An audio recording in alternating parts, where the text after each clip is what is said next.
that's a relation, would you still take the same approach? Yes. Sometimes it's like that. Sometimes you can have people close to you who you can, very obviously they have things which you wouldn't want to pick up from them in terms of habits. You know, the classic example is, you know, the granny who's addicted to gambling or something like that, you know, and you want to help them because they're your granny, but, you know, if you help them too much, then they go and spend it on the bingo or whatever. So, you know, maybe you'd help them in another way, which sort of limits how they would, maybe they'd abuse the help you've given them otherwise. You could go and do their gardening and that wouldn't help their bingo, would it? No, exactly. So it's like... Yeah, but you could go and have a cup of tea with them on bingo night. Or invite them round for tea on bingo. You could influence them, you know, if they accept you, that is. And sometimes that can happen too. But normally, if they're within that group which is close to you, your parents, your husband or wife, your own children, even though they may be like that, you'd still have to try your best to, you know, to repair that relationship anyway, even if it's, you know, considerable discomfort to yourself. Usually, the way we influence people like this, you know, through these 6 interfaces is rather passive actually. It's like, you know, this extra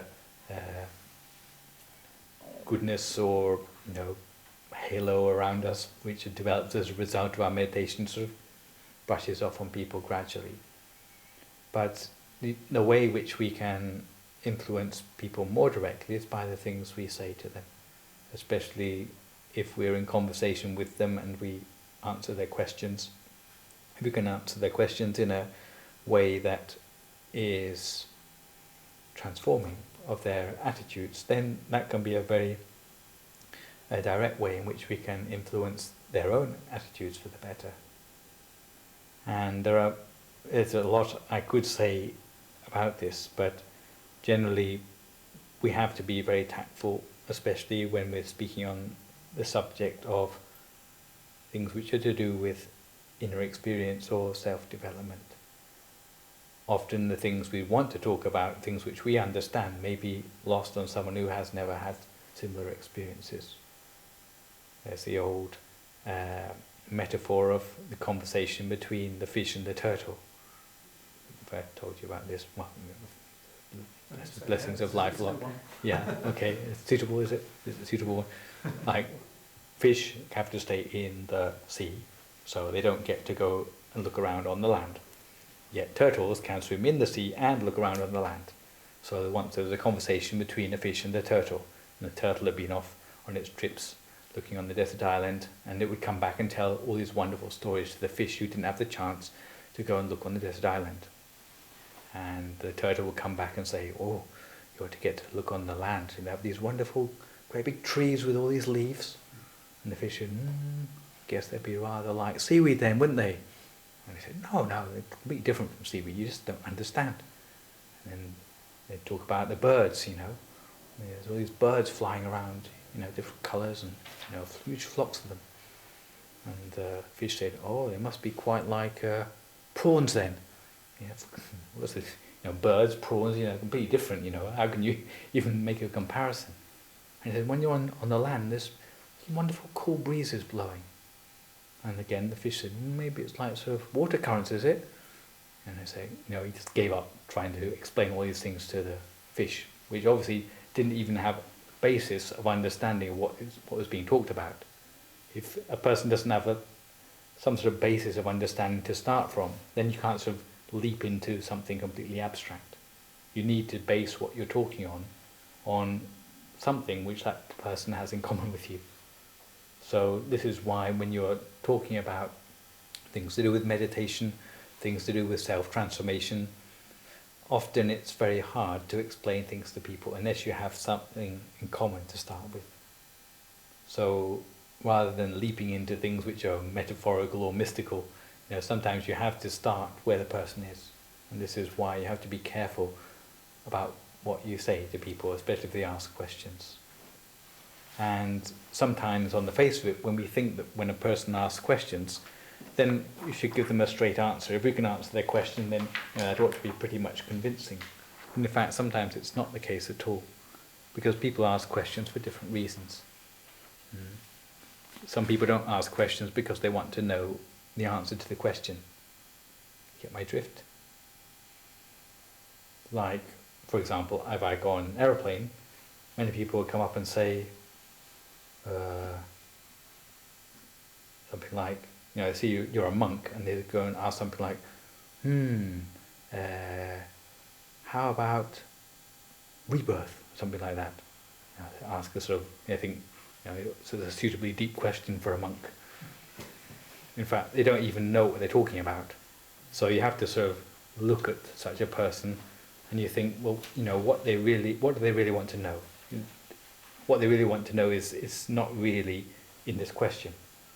So you might sort of start off with something much more basic and say, well, rebirth is really quite an advanced concept, and really, if you want to know about things like that, you have to find out for yourself. And the way you can find out is, maybe you have to start with, a personal meditation practice, something like that, by which you can gradually move in that direction.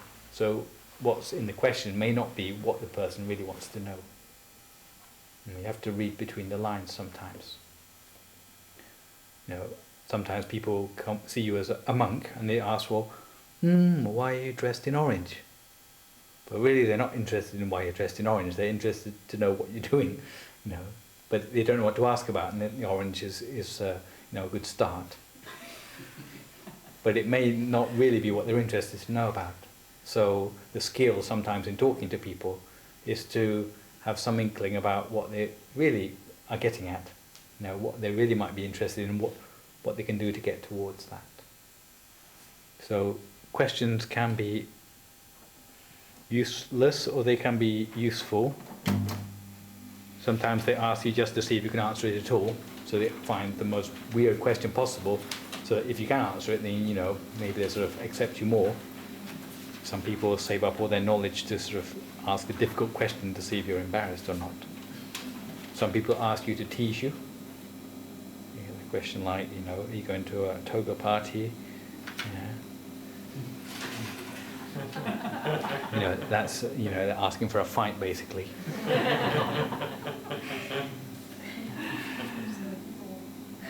Some people like to ask, and they have no intention of practicing anything. So, there's these sort of people who chat about meditation because it's a sort of exotic topic of conversation. And most of the people who write books about meditation, I think, fall into this category. And they can debate for hours about the different ways of meditation and the merits of different ways of meditating, but they never would get down to meditation for themselves. So for people like that, sometimes answering directly is not actually very useful. It's just yet more fodder for their bar discussions or whatever. But there are useful questions as well. For example, a person has tried meditation and they have some degree of experience and they want to extend on that experience. This is the sort of thing which would be very useful, to give them some extra encouragement on. Sometimes they have some degree of experience, but they're not sure about it. And if you can give them confidence, then that's something useful to answer a question about. And if they have doubts on their minds, because doubt in itself can be a hindrance. There are 4 different ways of answering a question. First, the most obvious one is to give them a direct answer. So if they ask, for example, when I'm sleepy in my meditation, what do I do about it? Now, obviously they're given some thought to the question, and it deserves a proper answer. So you say, go up, drink more water, or walk and then come back and sit for meditation, or wash your face or something. It deserves a straight answer. But there are another 3 sorts of questions which might not deserve a straight answer. Especially when a person has asked something which is not clear, where the question is not clear. Such a question deserves another question in return. So a person asked me, oh, what's all this about rebirth then? I wouldn't answer that question. I'd ask them, well, why do you ask this question? So they get a question back. And actually that question will reveal a lot more about why the person's asking than the original question. See what I mean? So if I were to answer the question straight off, it would have not been worth very much to that person listening to it. But yet a question in return will often reveal much more about the reason for the question. It's not just kicking the ball out of the stadium, as it were. Some people have got things to do with practice mixed up. So for example, they might mix up, let's say, right action, things which they do in their lives, with the things which they do for a living. And if you can make a distinction between the two by questioning them further, is this something to do with your work, or is it something you do just on a one-off basis? Sometimes you can help them to understand the nature of what they're asking better. Sometimes people have misapplied teachings. As I said, there are many different ways in which you can make a decision. Even a simple action can be interpreted in many different ways. So, for example, if a person has heard in their meditation talk that anything that stands in the way of your success in meditation is bad and must be got rid of, then when their wife says, well, how about you missed your meditation lesson tonight, we don't have much time together anymore, and you say, oh, my wife is a major obstacle to my meditation progress, so I better just get the divorce contract out now. Maybe they are misapplying the teachings, or maybe there's something more in terms of information which they need to find out maybe the wife is actually well-meaning. Or for sometimes people generalize. There's this phenomenon of what's known as putting gallons in pint bottles. Sometimes you need to have the big picture on something before you can understand the importance of the smaller parts. And if people generalize and say, all religions teach you the same thing, how to be a good person or whatever, it tends to blur the important differences. So this is where a question in return may help you to get to the real thing which the person is interested in. Sorry, clarification. Returning the question. If the question is useless or unclear, then you might want to return the question. So clarification is where you may need to negotiate with the person to find out what they really want to ask. A question in return might be if the person is trying to get on your nerves by asking you, or if what they're asking is not clear in the first place. Some people, they sound as if they're asking you a question, but sometimes they never get to the question. Have you ever had that before? You have to sort of make a question for them and they say, is this what you're asking? If it's really unclear. And then there are certain situations where whatever you say is going to be a disadvantage for that person. Have you ever had catch-22 conversations with people where whatever you say, you're going to suffer for it? Ever had that sort of situation? Well, I'm not sure if I'll give you an example, but I'll tell you a story anyway. There was once a monk, and he was having his lunch, which had been offered to him by a jeweler. And they offered him his lunch in the jeweller's workshop. And nearby to where the monk was having his lunch, there was a jewel on the table. And as he was having his lunch, a goose, which happened to be sort of in the courtyard or whatever, came up and swallowed the diamond or whatever it was. And the owner came back and they said, you've taken that jewel for yourself. How can you do that? The monks are not supposed to take anything they're not being given. And the monk said, I didn't take it. And then people said, well, if you didn't take it, well, who did? And he knew that if he said the goose took it, then they would get its head chopped off for sure. And monks are very compassionate, of course, so he didn't say anything. So the people were sort of grasping him round the neck and saying, tell us where it is or we're going to have your head for this one. And he didn't want to say that he hadn't taken it and the goose had, because he felt sorry for what would happen to the goose instead. So he said nothing.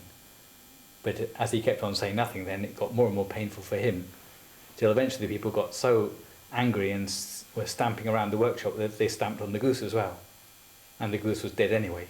So only at that point did he say where the diamond had actually gone. But sometimes whatever you say, they've got it in for you. And it may not be quite so dramatic as this particular example, but there are certain people who will dote on your every word, especially the sort of people who maybe are waiting for you to say something for them to predict a lottery number, as sometimes happens in Thailand. They listen to how many times the monk says and then they will go and buy a lottery ticket with that number on it. Even if the monk tries not to encourage them to get involved with lotteries, but they still find a way of doing it. In which case, the monk would be better to say nothing at all, because they don't sell lottery tickets with zeros on. So what were the lotteries? And that's all for today. I worked in a prison, and two inmates, we got some bad ones, and the best way to say something, see when you're asked a question you don't know, say I don't know, because if you try and bowl your way through it, it bites you, it comes back and bites. So you say I don't know, you'll get the hump, but it keeps away from you. Yeah, safest way to do it. But it's also about integrity, isn't it? I mean, I think if you're always honest and saying I don't know is very honest, I think that's a very attractive thing about a person, is you know that you'll always get integrity from that person. And I think that would be a way I would see the things that you've been saying today. I've been thinking this is all about having personal integrity, and you don't necessarily have to walk around going, I'm terribly good and I've got lots of integrity, but people see it in you and then they start to trust you and then you can influence them. I think it's good to be honest, and sometimes it's good to feign ignorance as well, because there are certain sorts of people who have it in for you whatever your answer is, and you can't please them with whatever your answer is. And there's especially the sort of people who don't want to practice for themselves, and they want ready-made answers from you, and they will sort of I guess this is how religions come into being in the first place, that people sort of write down what you've said and they memorize that, instead of trying to get to the real experience from which that knowledge came from in the first place. So this is why there's such a thing as noble silence. And it may seem odd in this day and age, but I guess saying you don't know is one way of getting those people to look for the answer for themselves. And then you become responsible for my actions. You told me. Especially if you're a lawyer. It must be like. Have you got indemnity for your answers? Those sort of people, that example you gave leads on to the third type of question, which is probably most common in today's world, that people ask you a question, they're not interested in the answer at all you're with, they just want to tell you what they know, give you their opinion. So this is like a trick to get on the subject, so they can tell you how much they know about it. Yeah. So, yes, it is a minefield, conversations, but to turn conversations to everyone's benefit is an art. And what I'm trying to tell you is that sometimes just by answering people's questions, you don't necessarily make the world a better and more enlightened place. And really what we do, especially with things to do with self-transformation, is we try to find ways to encourage people to do the work for themselves. So sometimes talking about it doesn't help a person to do that. But if they can realize the connection between getting down to some sort of practice and the fact that they're not feeling whole in themselves, that can be something useful to talk about. But it's most people have this sort of thirst for knowledge, but to get them to see that they have to look for that knowledge for themselves, sometimes this does take some skill. Does a monk often say, I don't know? No, but we have ways of changing the conversation. And they just think, Why do monks wear orange? well,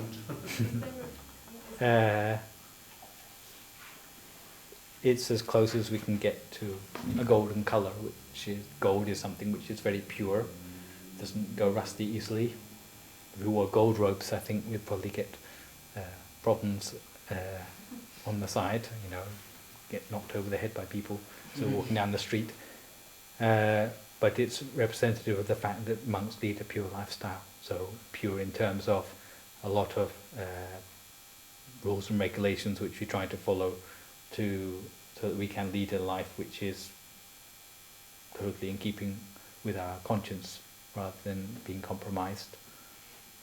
And it also sets us apart from others in society so that people can treat you in an appropriate way. They don't sort of, they don't come barging into you or whatever, because they know that you are different from them, and not to be put on a pedestal, but you know, maybe you need to be given certain concessions or help or support in order to fulfill, you know, your role in society.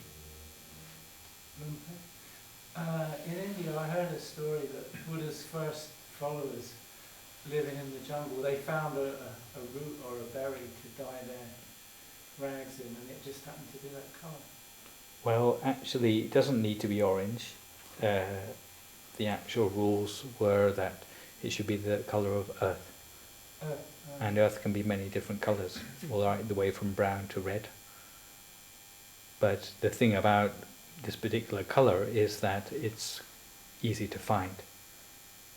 Unlike, for example, blues or magentas or whatever, which was expensive, extravagant colours of dye, which wouldn't be suitable for a mendicant. You know, you have to live from things which are easy to find. Most monks dyed their own robes, and the robes came from rags, and the rags were often found on dust heaps or corpses. So, you know, monks couldn't be accused of being extravagant. But this colour is actually found for many different sorts of religions. Even for Hindus, Hindu sadhus wear orange colours or pinkish colours. So I think it's to set people leading such a lifestyle apart, so that they can be treated in an appropriate way, so they have a certain function in society. And it's an energizing colour, so if you're poor and you're fasting, you can draw energy from your colours. Well, I wouldn't recommend it instead of eating. Well, there are sort of colour things, but I think not from Buddhism particularly. So we try to influence society to become a better place, and we can start close to home, and through our close relations we can do something for society as a whole. There are 6 different directions which I mentioned, but probably the key directions in the formation of people's habits, especially for young people, are particularly 3 key directions, which are the home, most people forming habits, they'll be good or bad habits, come from the influence of their parents at home in the first 5 years of their life. They may be lucky or unlucky, but if they have been unlucky at home, when they go to school, if they have teachers who are a good example and an inspiration, maybe the deficit in the things they've learned at home can be reversed if they have support at school. And failing all else, if people have gone through school and still fail to pick up some positive attitude to life, then maybe the spiritual community can help them to remedy that later in life. So normally the influences we can have on other people come through these three institutions. And we said that women have a lot to do with habit formation, because whether it's in the home or in the school, most of the influence tends to come from mothers and teachers who are women. So women have a lot of influence on habits in society. And anything which we can do to help the transmission of good habits in any of these three departments probably has the biggest possible influences on society as a whole. In our temple, whether it's here or any other branches around the world, we like teaching meditation, but we find that really we can do the most for society by helping there to be more meditation in the home, in schools, in temples. And this is how we feel that we're giving something back to society. So the self-transformation isn't just something which cuts us off from society, but something where we feel we have something more to give back to society, especially through these three institutions. So please continue to practice over the next 3 weeks. If you'd like to come to the temple, we're always open, especially in the evenings. We have our own practice here from 7 till 8 anyway, so you can always come along and join in with us for quiet meditation for an hour. And I've said that even though we don't have lessons on the Tuesdays and Saturdays, if you want to come in and sit together, as I understand has been quite popular in the past, whether the monk comes or not, people come and meditate anyway, you're welcome to do that, and we'll make the space and the quiet available for you to do that. But for me, that's all for this course, and I hand over to my colleague Venerable Burian, who I think is quite capable hands. He's done a lot for meditation retreats in Thailand as well. So if you get to know him, then if you ever go to Thailand, then you have a familiar face to be with on your meditation retreats in Thailand as well. Okay. Pleasure.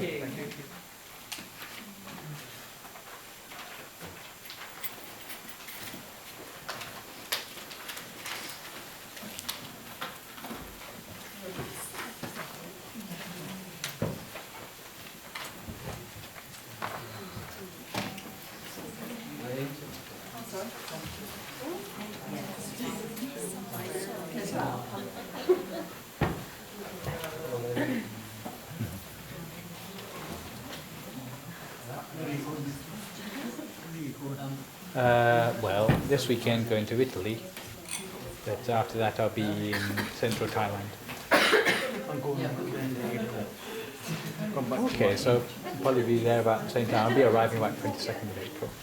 I'm staying till the 13th, coming back 13th of May. Okay. Do you have my address in Thailand? I'll get it off. Yeah, I'll give you a... Oh, no, he'll be coming to the school and all finish time. Because they have retreats going on. I'm starting off on teaching, but he'll be going to the school anyway. See how he goes, and then there's a British school and an international school there as well. Yeah, it's really kind of wait to see, really. Yeah. I'm not quite, but Yes, I can imagine It's a so. bad suggestion given. I don't know.